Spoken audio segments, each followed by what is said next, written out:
자, 46번 문제를 확인해 보도록 하겠습니다. 자, 46번은 조건에 관한 설명으로 틀린 것을 찾아라. 이렇게 문제가 출제가 되어 있네요. 그러면 자, 이 문제를 해설해 보도록 하겠습니다. 자, 1번 질문이 이렇게 되어 있습니다. 조건 성취 요령은 특별한 사정이 없는 한 소급하지 않는다. 여러분, 우리가 조건 법률행위가 있습니다. 조건 성취 요령은 원칙은 소급이 아니라 뭐더라? 비소급인데 예외적으로 당사자 약정에 의해서 소급하려가 인정됩니다. 그러면 특별한 사정이 없다면 소급하지 않는다. 맞는 질문이 되겠습니다. 2번 해제 조건이 선량한 풍속 기타 사에서 위반한 것인 때는 특별한 사정이 없는 조건은 법률입니다. 자, 이게 무슨 얘기냐면요. 불법 조건이 붙어있는 법률행위입니다. 불법 조건이 붙어있는 법률행위는 이 불법 조건만을 분리해서 무효할 수 없고 그 법률의 전부가 무효가 됩니다. 그러면 해제 조건이 선량한 풍속에 사유에서 반한다. 이게 불법 조건이라는 뜻입니다. 그럼 불법 조건이 붙은 법률행위는 불법 조건만을 분리해서 무효할 수 없고 법률의 전체가 무효가 되기 때문에 조건은 법률입니다. X가 돼야 되겠습니다. 3번 정적권과 이행계로서 불확정 기한은 표시된 사실이 발생하지 않는 것으로 확정된 때는 채무를 이행해야 하는지 여부를 구별할 수 있다. 자, 이게 무슨 뜻이냐면 이런 얘기입니다. 여기 표현된 사실이 있습니다. 자, 이 사실이 발생한다라면 채무를 이행해야 됩니다. 이 사실이 발생하지 않는 경우라면 채무를 이행할 필요가 없습니다. 자, 반면에 봐보세요. 부과된 사실이 발생을 하든 발생하지 않든 어느 정도는 다 채무를 이행해야 됩니다. 이 두 가지 모습을 봐볼게요. 자, 그러면 여기는 발생하면 채무를 이행해야 되는 반면에 발생하지 않으면 채무를 이행할 필요 없죠. 그러면 이 경우는 채무를 이행할 수도 있고 이행하지 않을 수도 있겠죠. 그러면 이건 불확실한 사실로 해석해야 되기 때문에 이건 정지조건으로 봐라 이런 뜻입니다. 반면에 발생하든 발생하지 않든 어느 경우도 다 채무를 이행해야 되죠. 그렇다면 이것은 불확정 기한으로 봐야 된다는 겁니다. 그러면 지문 봐보세요. 요 표된 사실이 발생하지 않으면 채무를 이행할 수도 있고 채무를 이행할 필요가 없는 거죠. 이렇게 해서 정적권과 불확정 기한을 구별한다. 이런 뜻이 되겠습니다. 약간 이 지문은 그렇게 쉬운 지문만은 아닌 것 같습니다. 자, 4번 지문을 보도록 하겠습니다.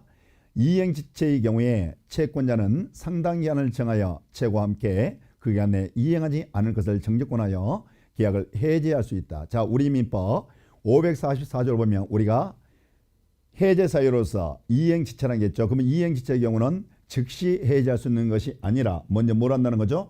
채고를 해야 되는 거고 기한 내에 이행하지 않게 되면 이때 계약을 뭐 할 수 있다? 해지할 수 있다. 이런 내용이 됩니다. 그래서 맞는 질문이 되겠습니다. 자, 5번입니다. 시인성질에 반하는 방해로 말미암아 조건이 성취된 것으로 의제되는 경우에 성취 의제 시점은 그 방해가 없었다면 조건이 성취되었으리라 추산되는 시점이다. 자, 5번 질문은 성취 의제라고 하는 겁니다. 자, 조건 성취로 인해서 불이익받을 자가 시인 성취에 반해서 조건 성취를 방해하게 되면 조건이 성취됐다고 주장할 수가 있는데 이때 성취 의제 시점이 있다라는 거죠. 의제 시점은 예전은 시인 성취에 반하는 행위가 없었다면 지금 조건 성취를 방해하는 행위가 없었다면 조건이 성취되었으리라 추산되는 시점입니다. 그래서 이 질문은 맞는 질문이 되겠습니다. 자, 46번은 이렇게 마무리 짓고요. 47번을 가보도록 하겠습니다. 자, 47번은 갑은 그 소유 X금을 매도하기 위하여 그에게 대리권을 수여했다. 이에 관한 설명으로 틀린 것은 47번은 자, 출제 포인트가 대리권에 대해서 문제를 물어봤습니다. 그러면 갑은 그 소유 X금을 매도하기 위하여 을에게 자, 여기 그 얘기가 을이죠. 그러면 을이 지금 매매계약 체결 대리권을 가지고 있다. 이런 소리입니다. 그러면서 문제를 풀어보자. 1번. 자, 을이라고 읽지 마시고 여러분이 대리인을 읽어주면 돼요. 자, 대리인이 사망하면 특별한 사정이 없는 한 대리인의 상속인의 그 대리권이 승계된다. 자, 여러분 이렇게 배웠을 거예요.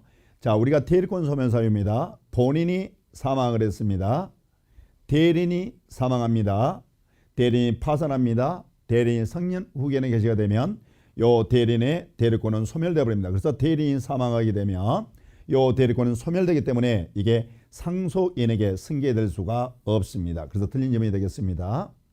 2번 대리인은 특별한 사정에 없는 한 X건물의 매매계약에서 약정한 중도금이나 잔금을 수령할 수 있다. 여러분 이걸 공부하셨을 겁니다. 자 볼까요? 매매계약 체결 대리권이라는 게 있죠. 이 대리권을 수여받은 자는 그 권한 속에는 대금 수령 권한이 있는 겁니다. 그래서 2번지 보면 지금 이처럼 중도금이나 잔금을 수령할 수 있다. 맞는 지문이 돼야 되겠습니다. 3번입니다. 자, 본인의 숙권행위는 묵시적인 의사표시에 의해서도 할 수 있다. 여러분 숙권행위라는 것은 특별한 방식이 없습니다. 그래서 명시적으로 할 수도 있고 묵시적으로 할 수가 있습니다. 그래서 숙권행위는 명시적, 묵시적 다 가능하다 이런 뜻이 되겠죠. 맞는 지문이 되겠습니다. 4번 지문을 보도록 하겠습니다. 자, 대리인이 대리 행위를 하기 전에 본인이 그 숙권을 철회를 해버렸습니다. 자, 그러면 여러분 우리 민법 128조로 보면 임의대리권만의 소멸 사유가 있습니다. 여기 숙권행위 철회는 임의대리권 소멸 사유가 되어버리는 거죠. 그러면 4번 지문에 숙권행위를 철회했다는 거죠. 그러면 요 임의대리인의 대리권은 소멸한다. 맞는 지문이 되겠습니다. 5번 을은 본인의 허락이 있으면 대리인은 본인의 허락이 있으면 본인을 대리하여 자신의 X건물의 매수로 하는 계약을 체결할 수 있다. 자, 5번 지문은 뭐냐면 자기계약을 얘기하는 겁니다. 우리 민법 124조에서 자기계약이라는 게 나오죠. 자, 자기계약이라는 것은 대리인이 본인을 대리해서 자기와 법률이 하는 겁니다. 그러면 이런 자기계약 쌍방대리는 본인의 이익을 해할 우려가 있기 때문에 원칙은 금지시키는 겁니다. 근데 예외적으로 본인의 허락이 있거나 아니면 다툼이 없는 채무 이행관계라면 가능하죠. 그러면 지금 5번째를 보면 본인의 허락이 분명히 깔았죠. 허락이 있으면 자신을 매수인에서 매매계약 매수인에서 이 계약을 체결할 수 있다. 이렇게 가야 되겠죠. 그래서 이것도 맞는 지문이 되겠습니다. 자, 48번 문제를 보겠습니다. 민법상 대리에 관한 설명으로 옳은 것은 자 48번 문제는 대리의 삼명관계와 복대리를 결합해 놓은 종합 문제가 되겠습니다. 그러면 지문을 보면서 설명드려 볼게요. 1번 보니까 임의대리인 수인인 경우 자 여러분 수인이란 말은 여러 사람인 경우 이 말입니다. 그러면 대리인이 여러 명입니다. 그러면 우리 민법 119조에서 대리인이 여러 명인 경우에 각자가 본인을 대리하는 게 원칙이죠. 그러면 특별한 사정이 없는 한 공동으로 대리하는 것이 아니라 각자가 본인을 단독으로 대리하는 거죠. 그래서 틀린 점이 되겠죠. 2번 대리인의 하자로 인한 취소권은 원칙적으로 대리인에 기소한다. 여러분 우리가 대리인의 하자입니다. 요 대리인이 하자는 누굴 기준으로 판단하죠? 대리인을 기준으로 판단하지만 그 하자 요건은 누구한테 기소합니까? 본인에게 기소합니다. 따라서 요 하자 요건은 취소권은 대리인이 아니라 누구한테 기소하죠? 본인에게 기소한다. 그래야만 되겠죠. 3번 대리인을 통한 부동산 거래에서 상대방 앞으로 소유권 이전 기한 맞춰진 경우에 대리권 유무에 관한 증명 책임은 대리인의 유효를 주장하는 상대방이 있다. 자, 3번은 이런 얘기입니다. 여러분들이 등기 추정률 공부한 적 있죠? 자, 대리에 의한 매매계약 원인으로 소유권 이전 등기가 되어 있습니다. 그러면 이 등기는 적법한 권리를 부여함으로 추정하고 있죠. 그러면 이때 이 등기 추정력에 의해서 대리권 존재 자체가 추정이 돼버리는 겁니다. 그러면 지금 상대방 앞으로 소유권 이전 등기가 되어 있는 거죠. 그러면 추정받는 자는 입증 책임이 없는 겁니다. 그래서 상대방이 이 대리권이 존재돼서 입증할 책임이 없는 겁니다. 그러면 입증 책임이 있다 그랬으니까 이 질문 또한 틀린 질문이 되겠습니다. 4번 지문을 확인해 보도록 하겠습니다. 자, 4번은 복대리는 대리인이 자신의 이름을 선임한 대리인다. 여러분 복대리는 대리인이 자신의 이름을 선임했지만은 본인의 대리인인 겁니다. 대리인의 대리인이 아니라 누구의 대리인요? 본인의 대리인이구나. 그래서 틀린 점이 되겠네요.